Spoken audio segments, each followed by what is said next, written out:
The first time my wife called my warehouse a joke, she did it with another man standing close enough to smile at my silence.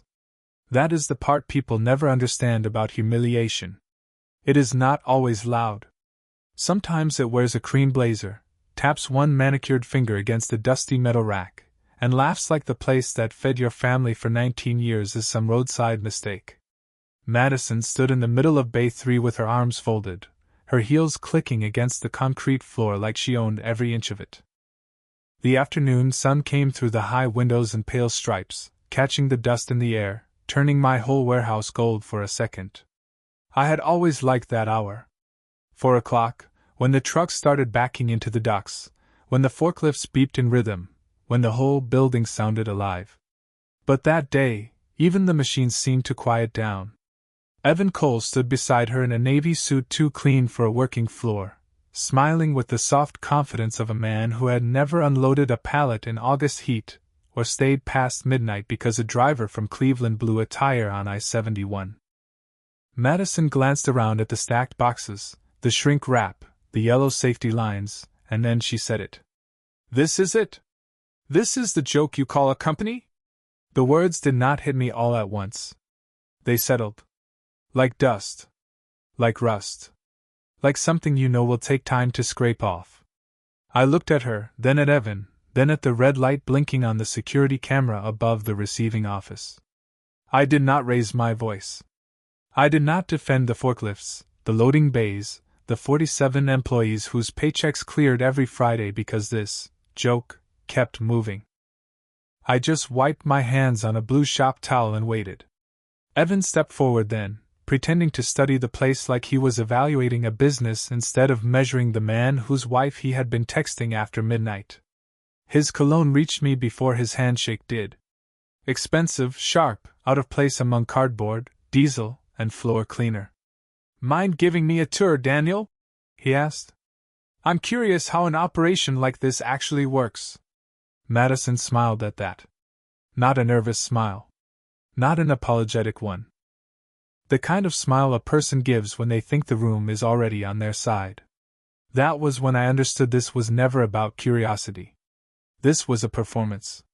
She had brought him here to make me look small in the one place I had built with my own hands. The place where I had slept on an office couch during our first winter because the heating system failed and I could not afford emergency labor. The place where Madison once sat on an upside-down milk crate eating pepperoni pizza from a paper plate, telling me it smelled like our future. Funny how a person can forget the scent of a dream once they start craving applause from someone else. I folded the towel once, then twice, and set it on the edge of the dispatch desk. Outside, a semi backed into dock 4 with a long, steady beep. Inside, Evan waited for me to flinch. Madison waited for me to be embarrassed. I gave them both what they least expected. I smiled a little and said, "Sure, Evan. I'll give you the full tour." I started walking before either of them could decide what my calm meant. That was another thing I had learned in logistics. Never let a bad load sit too long. Move it, track it, contain it, and make sure it does not damage anything else. Evan followed half a step behind me, his dress shoes tapping carefully around the yellow safety lines as if the concrete might stain him.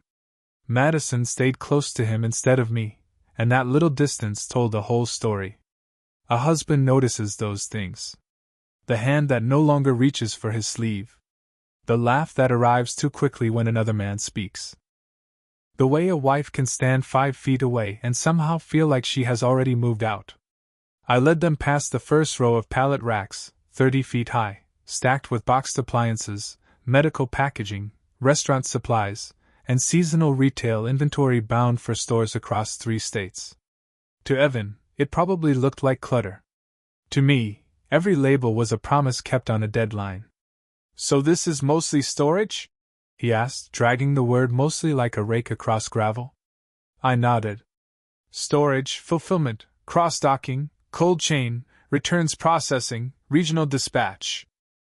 Depends on the client." He smiled like I had recited words from a brochure.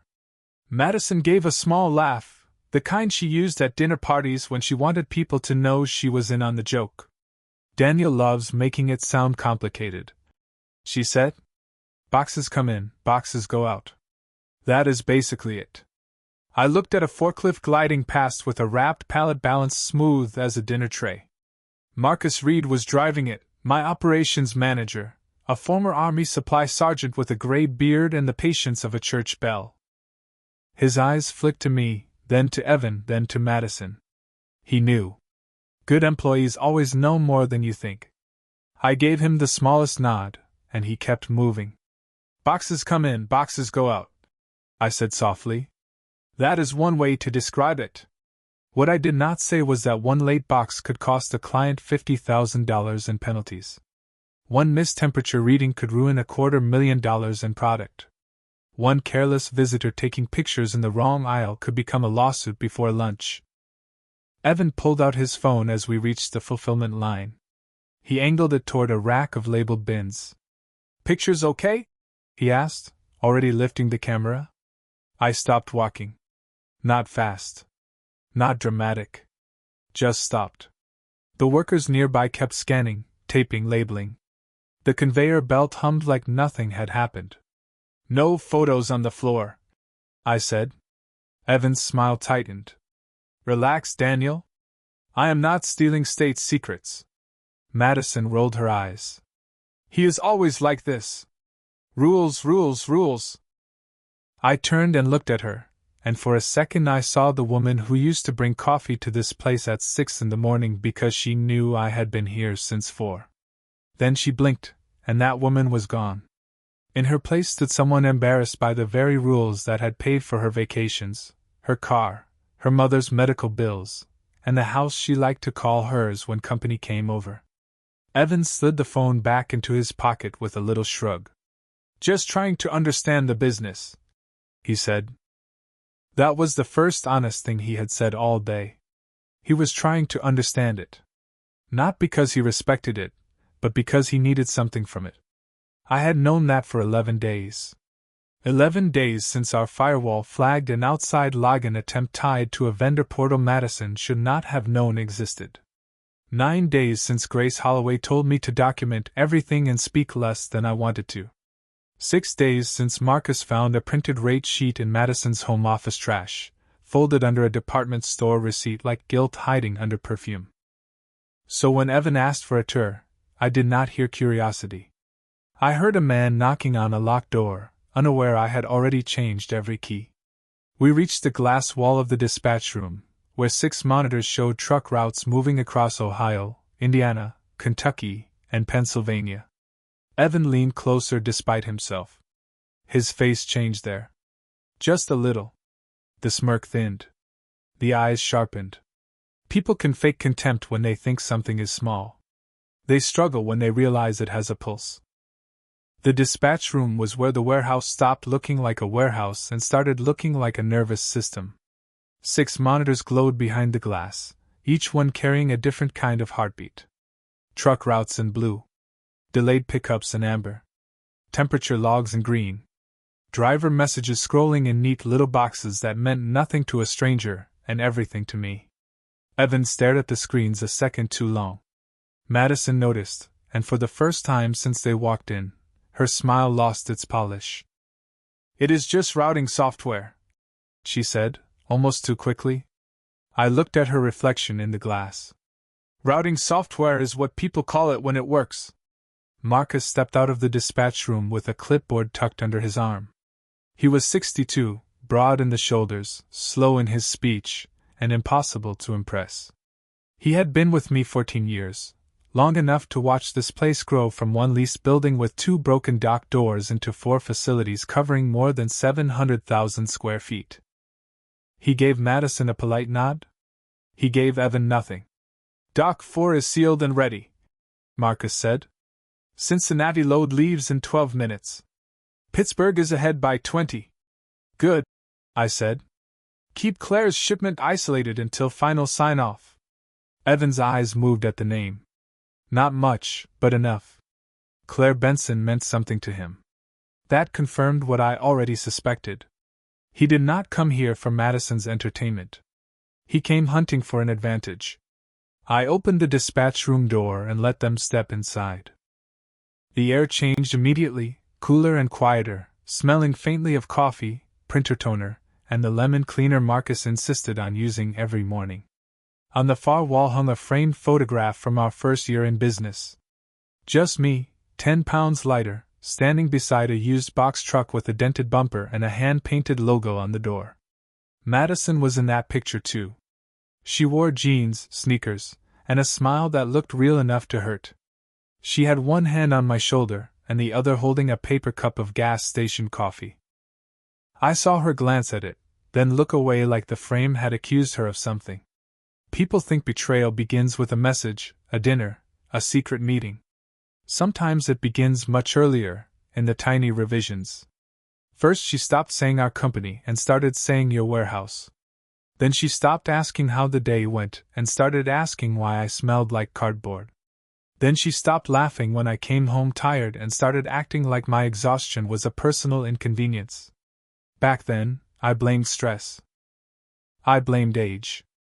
I blamed the quiet pressure that settles into a marriage after bills, mortgages, and years of saying tomorrow will be easier. Men like me are trained to fix things, so we look for loose screws even when the foundation is cracking.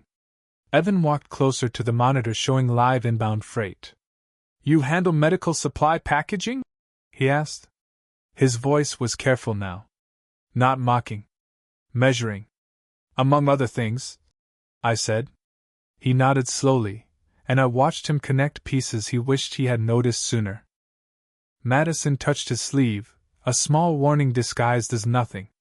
That touch told me more than any confession could have. She was not embarrassed for me.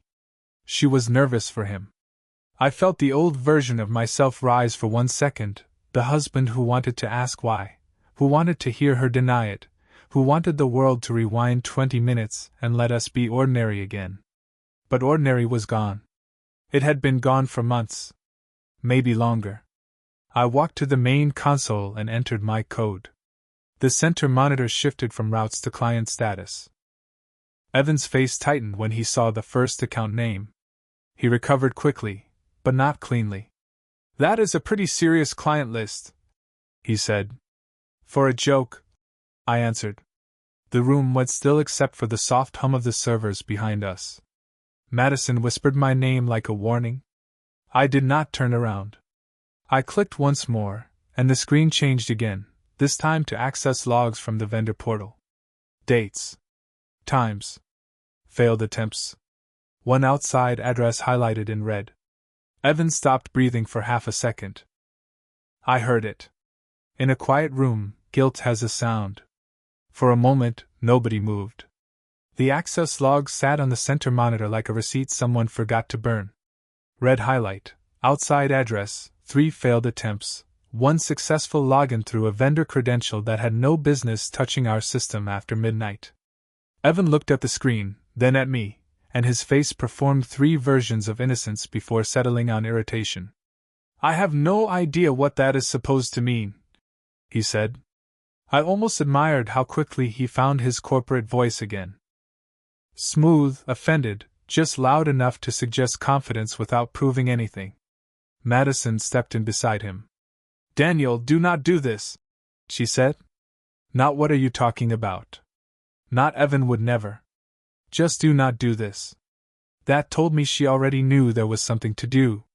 Marcus lowered his clipboard to his side, silent as a locked door. In the warehouse beyond the glass, life continued. Tape guns snapped. A forklift reversed with its steady warning beep. A driver laughed at something near Dock 2. Ordinary sounds. That was the strange part about betrayal. The world does not stop to honor it. Fluorescent lights keep humming. Shipments keep moving. Men keep signing bills of lading with hands that want to shake but do not. I clicked out of the log and brought the route map back up, giving Evan the mercy of 1 more minute. Not for him. For me. Because once a man says out loud what he knows, there is no walking it back into suspicion. There is only truth, standing there with its sleeves rolled up. This facility opened 12 years ago, I said, my voice even. Back then we had 8,000 square feet, 1 used forklift, and a landlord who gave me 90 days before I missed rent. Madison stared at the floor. She had heard this story before, back when she still liked the ending. I loaded trucks during the day and did invoices at night. Slept in the office when snow shut down Interstate 70. Ate vending machine dinners because every extra dollar went toward payroll. Evan glanced toward the door like the tour had suddenly become longer than he wanted. I kept going. Madison used to bring me coffee at 5 in the morning. She used to say this place smelled like a future. Her jaw tightened. There it was, the memory she could not mock without indicting herself. I turned from the monitor and looked at her fully for the first time since she arrived. The woman in front of me wore the same diamond studs I bought her for our 10th anniversary, back when I thought jewelry could say thank you for believing in me. Now they caught the dispatch room light like tiny cold stars. Somewhere along the way, future became embarrassing, I said. Madison blinked fast, then lifted her chin. People change, Daniel. They do, I said. But businesses change too. I nodded toward the glass wall. That little warehouse you laughed at became 4 facilities. Columbus, Dayton, Fort Wayne, and Lexington. 700,000 square feet under management. 112 employees. Regional coverage across 4 states. And a client renewal this quarter that several companies have been trying very hard to intercept. Evan's expression barely moved, but his hand did. He adjusted his cuff, a small nervous motion polished men make when they need something to do with fear. Impressive, he said. Congratulations. You do not mean that. The words came out quiet, and that made them heavier. Madison looked at me like I had broken some rule by refusing to pretend. I stepped to the door and opened it. The warehouse noise rolled in, bigger now, alive and honest. Come on, I said. The tour is not over. We walked back onto the floor, but the air had changed. Evan no longer led with his chest. Madison no longer smiled. They followed me past stacked inventory and moving belts, past men and women who knew exactly what their work was worth. At the end of aisle 7, I stopped beside a sealed cage with a keypad lock. Inside were pallets wrapped in clear film, each one marked with a blue and white label Evan recognized before he could hide it. His eyes froze on the logo. That was the first real crack in him. I did not point it out. I just stood there and let him read the name printed on every box. Sometimes silence is not empty. Sometimes it is the cleanest blade in the room. Evan tried to recover before anyone noticed he had lost ground, but recovery is harder when your own company name is staring back at you from a pallet cage. The blue and white label belonged to North Star Consumer Brands, the same company where Evan Cole shook hands in conference rooms and called himself a growth strategist. He stepped closer to the cage, then stopped when the keypad beeped under Marcus's hand. No access. No exceptions. Why is North Star inventory here? Evan asked. He aimed the question at me, but his voice had thinned around the edges. Because North Star has used this facility for regional overflow for 3 years, I said. Seasonal retail, promotional displays, return product, some controlled temperature items through our east wing. Madison looked from Evan to me. The confusion on her face was almost honest, and somehow that made it worse. She had repeated his jokes about my work without understanding that his paycheck moved through my loading docks every week. That is handled through a third-party broker, Evan said. It was, I answered. Until 2 months ago. He looked at the cage again. The wrap on the pallets shone under the warehouse lights. Each box was sealed, numbered, scanned, and accounted for, the kind of order that never impresses people until their own deadlines depend on it. 2 months ago, I continued, North Star started exploring direct regional fulfillment. Cleaner chain of custody, fewer delays, better rate control. Claire Benson has been leading that transition.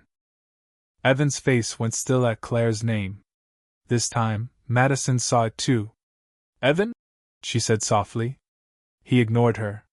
You are saying you met with Claire? I smiled without warmth. Several times. There are moments in life when a person realizes the floor was never where they thought it was. Evan had one of those moments right there between aisle 7 and the secured inventory cage, with forklift lights moving across his polished shoes and the smell of cardboard in the air. He had walked in thinking he was looking at a small man's little business. Now he was staring at the back door to a contract he had been trying to control. "You never told me any of this," Madison said. Her voice carried accusation, which was rich considering the company she kept. I turned to her. "You stopped asking." That landed harder than I expected. Not because it was cruel, but because it was clean. There was no insult in it. No raised voice. Just a fact that had been waiting years for oxygen. Her mouth opened, then closed again. Behind us, Marcus shifted his clipboard and glanced down the aisle. That was the signal. Grace Holloway had arrived. I could not see her yet, but Marcus had the eye of a man who knew the next piece was moving into place. "There is one more section," I said. "Conference room by the east office." Evan gave a thin laugh. "Is that part of the tour too?" "The most important part."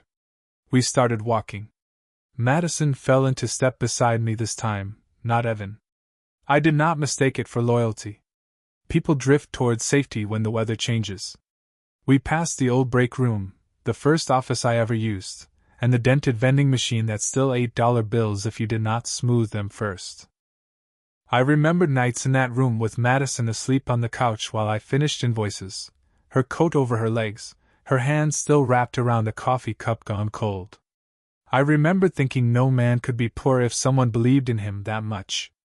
Memory is a cruel warehouse. It stores everything, even the inventory you wish had expired. At the conference room door, I paused with my hand on the handle. Evan stood behind me breathing through his nose. Madison whispered, "Daniel, what is this?" I looked at her, really looked, and for 1 second I wanted to answer as her husband.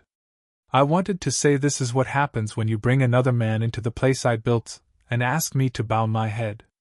But that man, the one who explained his pain and waited for compassion, had packed up quietly somewhere between the first midnight text and the day she laughed at my life's work. So I opened the door. Grace Holloway sat at the table in a charcoal suit, a slim folder in front of her. Beside her was Claire Benson, calm, professional, and not surprised. Evan stopped at the threshold. Madison's face strained of color. Grace looked up at them, then at me. "Daniel," she said, "we are ready when you are." The conference room had always been the quietest place in the building, mostly because I had built it that way. Double-paned glass, insulated walls, a heavy oak table I bought used from a closing law office in Cincinnati. Men and women had sat in that room to argue rates, sign renewals, settle late fees, and solve problems before they became lawsuits. That afternoon, it felt less like a conference room and more like a scale waiting for weight. Grace Holloway did not stand. She never wasted movement. She was in her early 50s, silver at the temples, reading glasses low on her nose, with the kind of calm that made nervous people tell the truth by accident. Claire Benson sat beside her with a leather portfolio closed in front of her, one hand resting on top as if the decision inside had already been made. Evan looked at Claire first. That told me plenty. Madison looked at Grace. That told me the rest. "What is this supposed to be?" Evan asked. His voice came out with a little laugh stapled to the end, but nobody in the room picked it up. Grace opened the folder. "A business meeting," she said. "And depending on how you choose to answer a few questions, possibly a legal one." Madison stepped closer to me. "Daniel, this is insane." I kept my eyes on the table. There was a time when her fear would have pulled me toward her like gravity. I would have softened, explained, protected her from the room, maybe even apologized for making things uncomfortable. That is what years of marriage do to a man. They teach his body to reach for peace even when peace has already left the house. But I did not move. I had spent too many nights staring at numbers that did not add up, at login alerts that did not belong, at my wife's phone lighting up face down on the kitchen counter while she told me I was imagining things. Grace slid the first page forward. On June 10th at 12:43 in the morning, an unauthorized device accessed a protected vendor portal using credentials assigned to a temporary Northstar broker account. That account had been inactive for 7 weeks. Evan folded his arms. That has nothing to do with me. I have not said it did, Grace replied. That was her gift. She could set a trap with courtesy. Claire opened her portfolio then, slow and precise. Northstar's internal review flagged matching activity from an executive guest network at our Columbus office. She said. The access occurred within minutes of Mr. Cole's badge entry.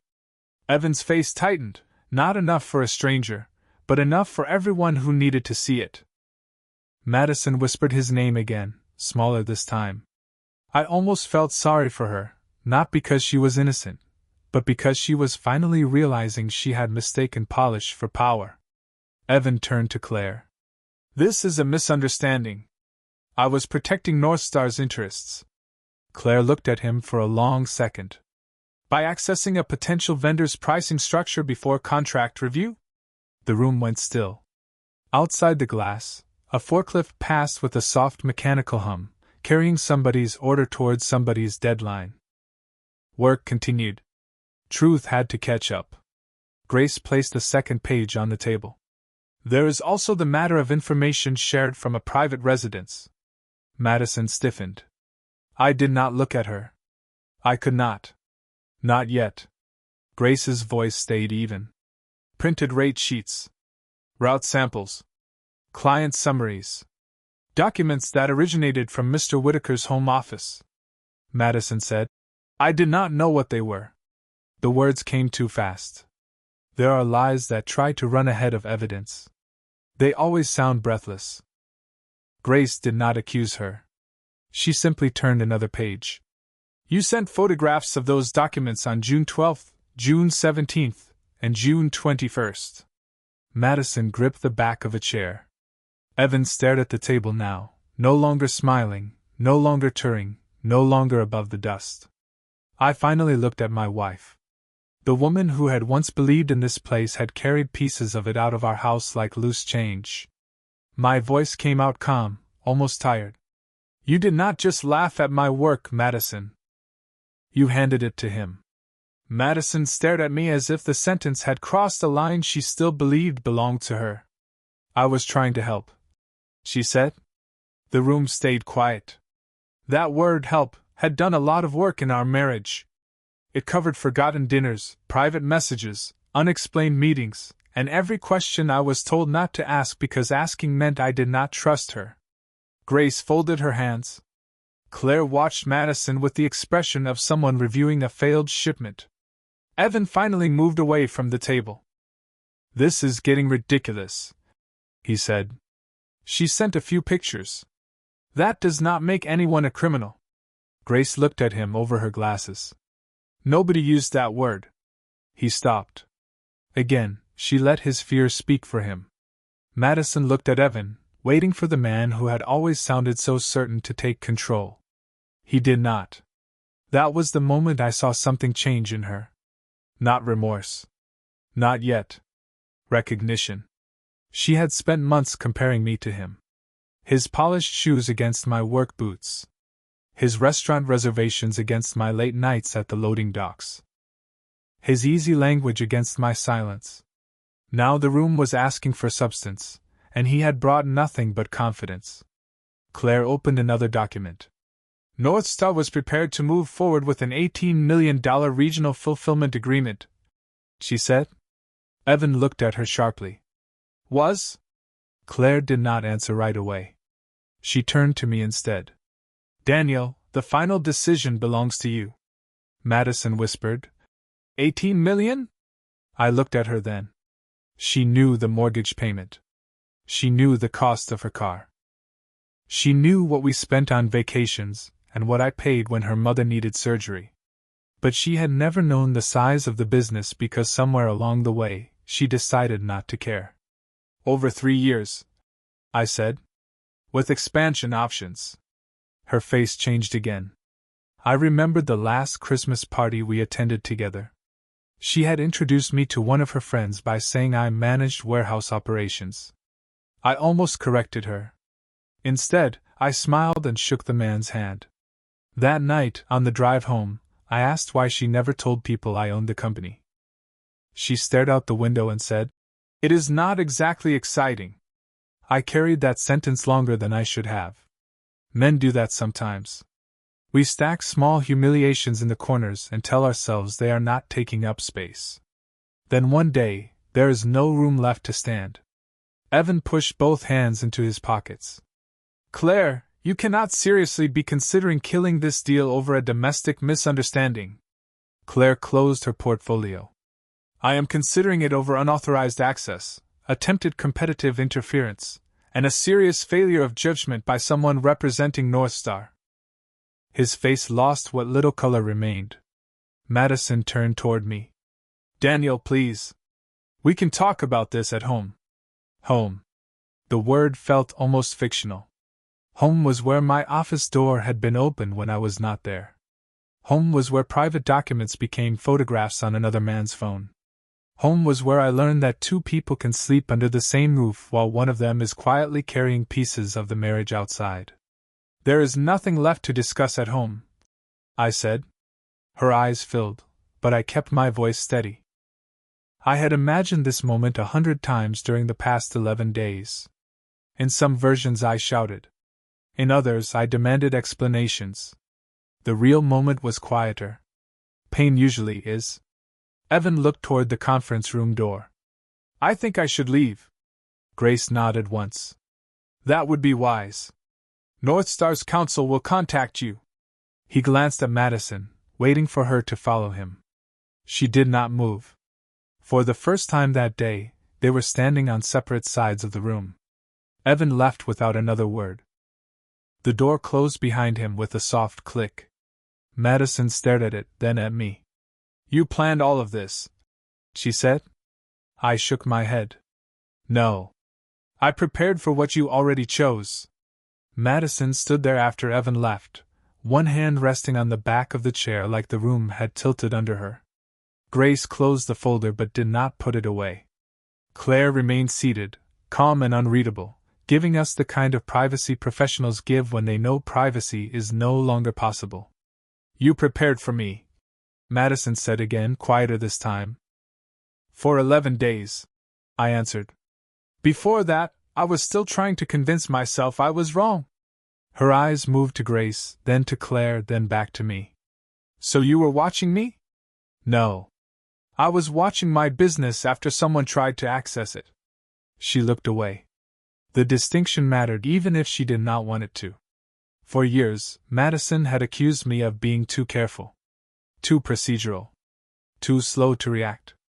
She said I treated life like a shipping manifest, checking every number twice before I trusted the load.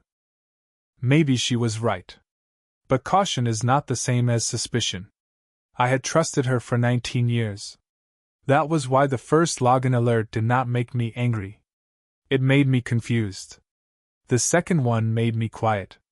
The printed rate sheet made me afraid. Not of losing money. Money can be rebuilt.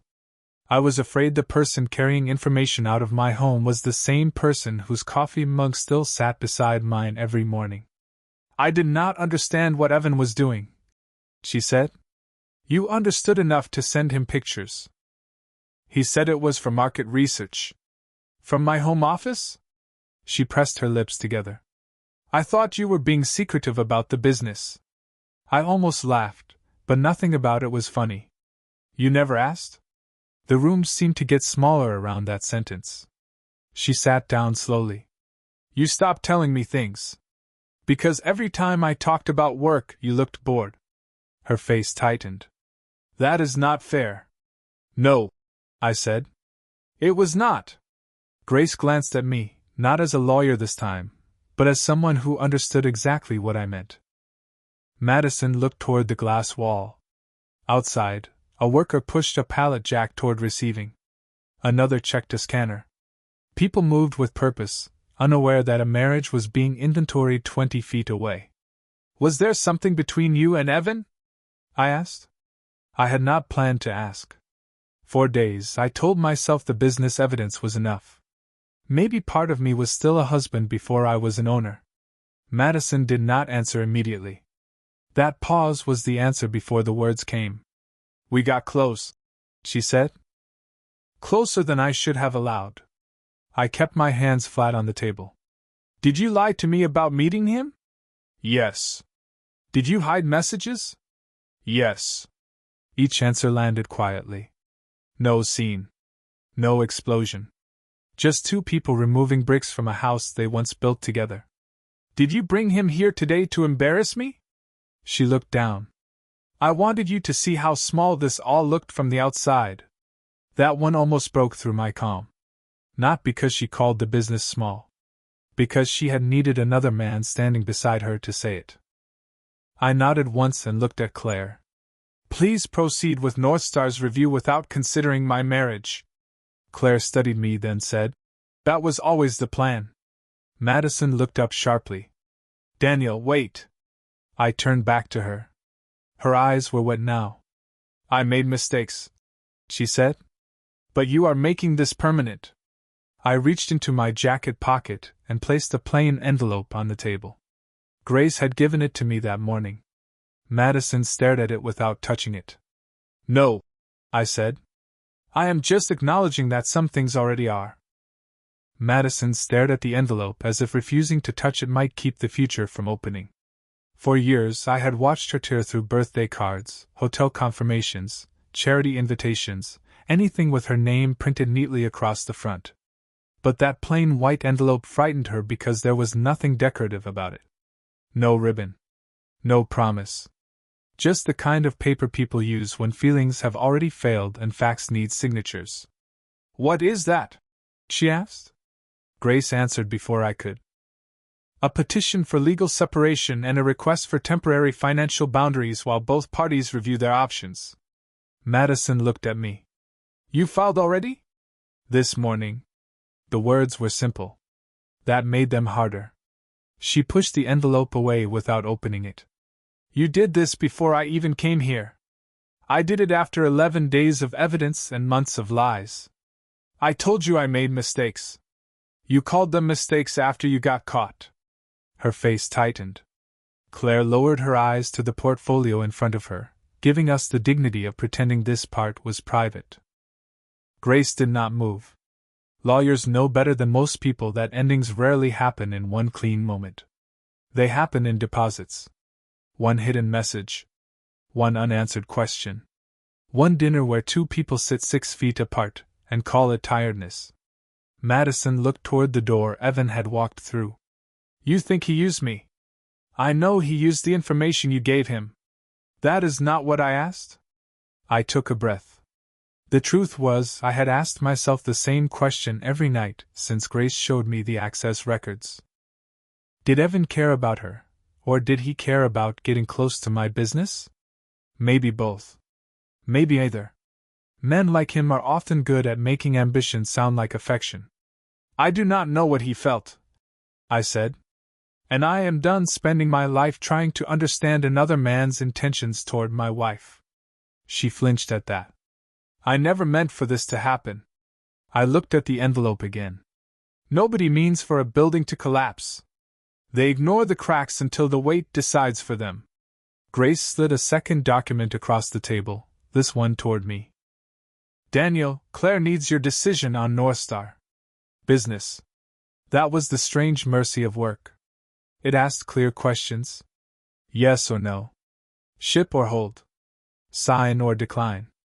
Marriage had no tracking number. No delivery window. No clean proof of where trust disappeared. Claire met my eyes. Northstar's board has removed Mr. Cole from the contract process pending internal review. I have full authority to continue negotiations with your company. Madison looked at me like she was hearing about my life for the first time. So the deal is still possible? The deal was never about Evan, Claire said. It was about performance. I nodded. Continue the review? Same terms. No punishment for Northstar because one executive crossed a line. Claire gave a small nod of respect. That mattered to me more than victory. Revenge burns hot and leaves fast. Reputation stays on the books. Grace closed the folder. The meeting was over, but Madison did not stand. "What happens now?" she asked. I looked through the glass at the warehouse floor. Marcus was checking a seal at Dock 4. The Cincinnati truck was gone. Pittsburgh was probably already on Interstate 70. Tomorrow morning, payroll would run. Trucks would arrive. People would call in sick. Somebody would lose a scanner. The business would continue because real things do not stop performing just because someone stops valuing them. "You go home," I said. "I am staying at the apartment near the Dayton facility for now." "Our home?" "The house will remain available to you while the attorneys work through everything." Her eyes filled again. "You already planned where you would sleep." I stood and buttoned my jacket. "No, Madison. I finally planned where I could wake up without wondering what else was being taken while I was asleep." I left the conference room before Madison could answer. Not because I had nothing left to say, but because I had finally learned the difference between speaking and explaining. For years, I had explained everything. Why a late truck mattered. Why I missed dinner when a freezer alarm went off. Why I kept cash reserves instead of buying the lake house she wanted. Why a man could come home smelling like cardboard and hydraulic oil and still be building something worth respecting. I had explained until my words became background noise. That afternoon I was done. The warehouse floor opened around me, bright under the overhead lights, loud with conveyor belts and scanners and the steady rhythm of work that did not need anyone's approval. Marcus met me near Dock 3. He did not ask what happened. He just held out a paper cup of coffee. "Still terrible," he said. "Good," I answered. "I would worry if it improved." He almost smiled. That was Marcus. 14 years together, and comfort came in 8 words or fewer. I stood beside him while a trailer backed toward the dock.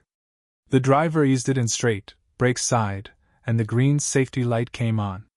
Simple. Precise. Something arriving where it was supposed to. "Claire leaving?" Marcus asked. "In a few minutes." "North Star?" "Still moving forward." He nodded once. "Good account." "Could be." He glanced toward the glass offices. "And the other thing?" I watched Madison through the conference room wall. Grace was speaking to her quietly. Madison sat with both hands around the unopened envelope. From 40 feet away, she looked smaller than she had when she walked in. I did not enjoy that. People expect revenge to feel like fireworks. Mine felt like an empty house before the furniture is moved out. "That is moving forward too," I said. Marcus took a sip of coffee. "Sorry, Dan." That nearly undid me.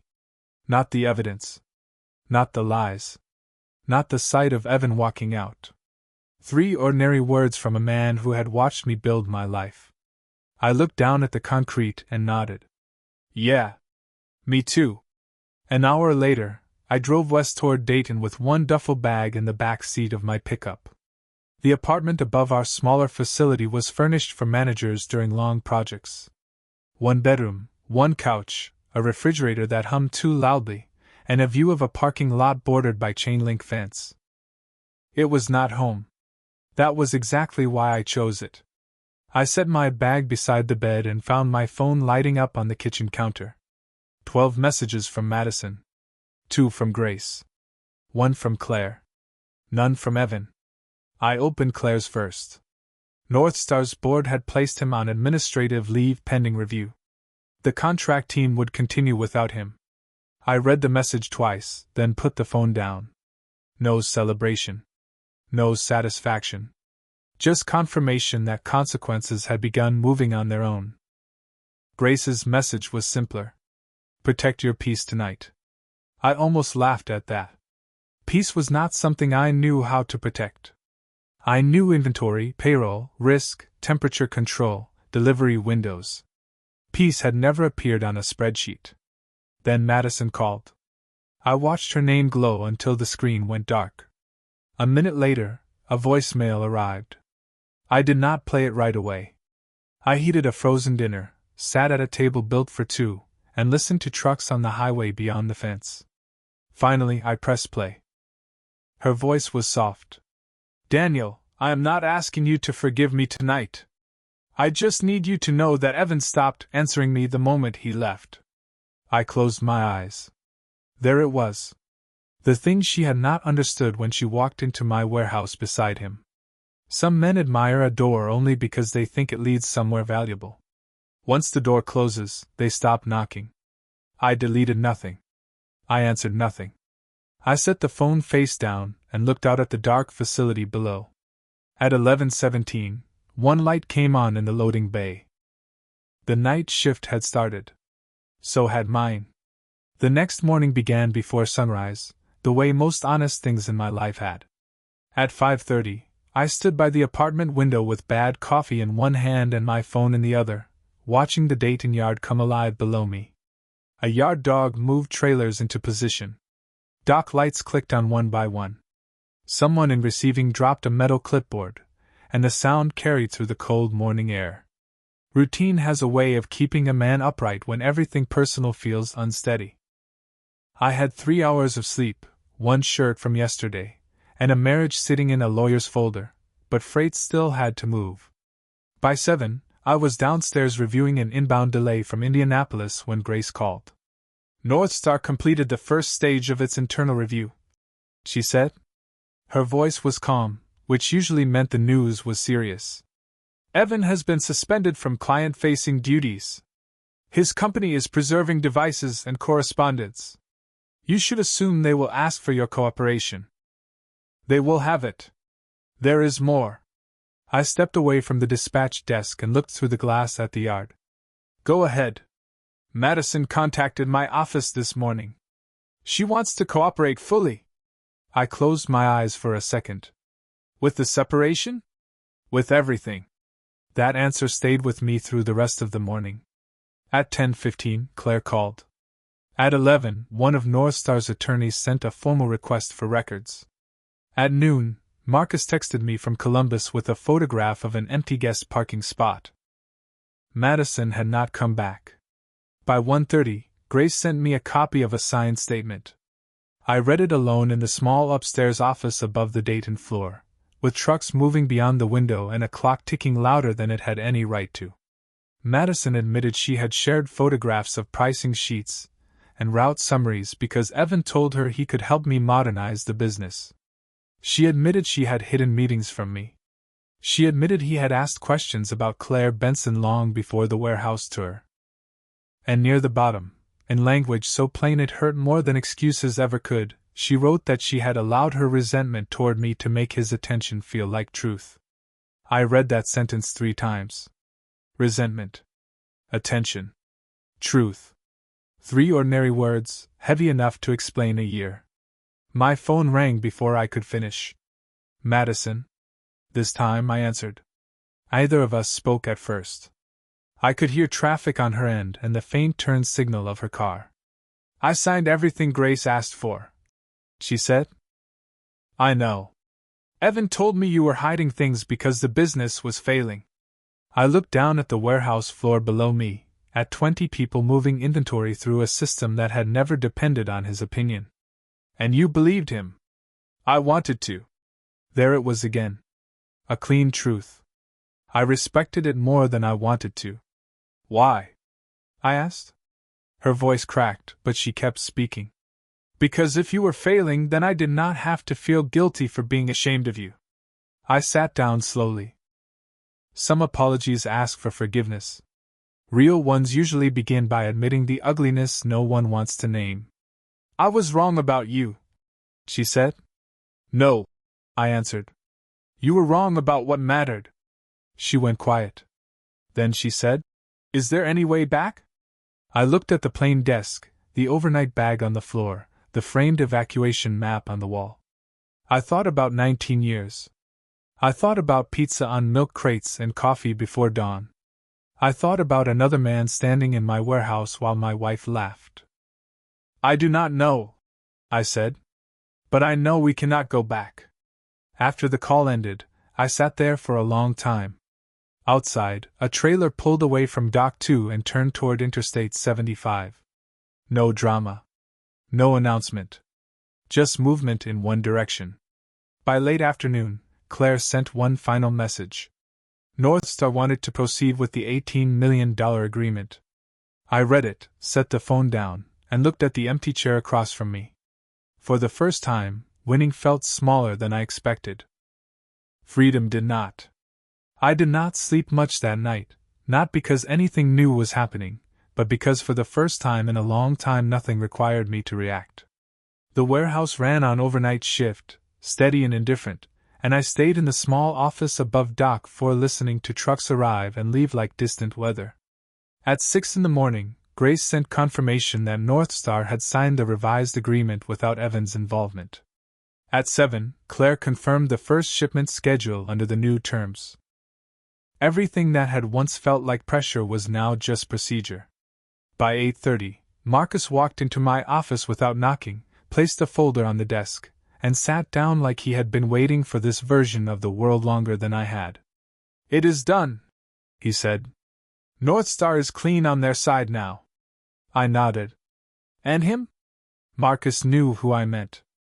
"Evan is on administrative leave pending internal investigation. No access to systems. No contact with clients." I leaned back in the chair. There was no satisfaction in it. Only structure.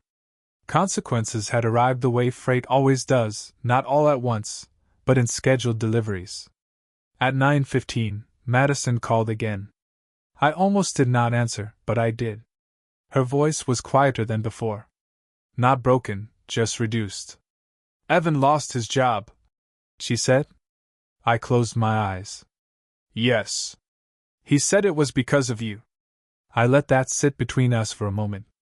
"No," I said. "It was because of what he did." She did not respond immediately. I could hear whine through her car window again, like she was still driving without a destination. "I am not defending him," she said finally. "I just do not know what I am supposed to do now." That was the first honest question she had asked in a long time. I looked out at the warehouse floor below. Employees moving with purpose. Scanners beeping. Orders flowing. A system that did not pause for uncertainty. "You start by stopping the story you told yourself," I said. "Then you deal with what is left." "And what is left?" she asked. I did not answer right away. Because that was the real question. Not about Evan. Not about the business. About us. What remains when the version of a marriage you believed in is no longer usable? "I do not know yet," I said. "But I am not going back into a version of my life where I have to compete for respect inside my own home." She exhaled slowly. "I never thought I was competing. That is the problem," I said. After the call ended, I stood for a long time in the middle of the office. There were papers on the desk, schedules, contracts, invoices waiting for signatures. Everything was intact. Everything still working. Nothing about the world had stopped for what happened. That was when Claire arrived in person. She stood in the doorway for a moment, taking in the room, then stepped inside and placed a single copy of the finalized Northstar agreement on my desk. "Congratulations," she said. "This closes at $18.4 million over 3 years with expansion clauses intact." I looked at the paper, then at her. "That was never the part one was worried about." She nodded like she understood exactly what I meant without needing me to say it. "Most people think business wins feel like relief," she said. "They rarely do." I signed the document. My name looked the same as it always had. Nothing dramatic. No weight lifted in the ink. Just confirmation of a system continuing. When Claire left, Marcus came back in and leaned against the wall. "You good?" he asked. I thought about Madison. About Evan. About 19 years that did not disappear just because a signature changed the direction of a relationship. "I do not know," I said. "But I am clear." Marcus nodded once. "That is usually the first step." I looked out at the warehouse again. A truck reversed into Dock 3. The green light turned on. Someone inside the system checked a screen, adjusted a schedule, moved a shipment forward. Life, in its simplest form, continued doing what it always does. And for the first time, I did not feel like I was chasing it. I felt like I was standing inside it. I did not go back to the house right away. There was no reason to. The house had stopped being a place of answers and had become a place of archived decisions, things already processed by time even if the paperwork had not caught up. Instead, I stayed at the Dayton facility through the afternoon, walking the warehouse floor without needing to be asked why. The system was stable again. Orders were flowing. The North Star contract was active.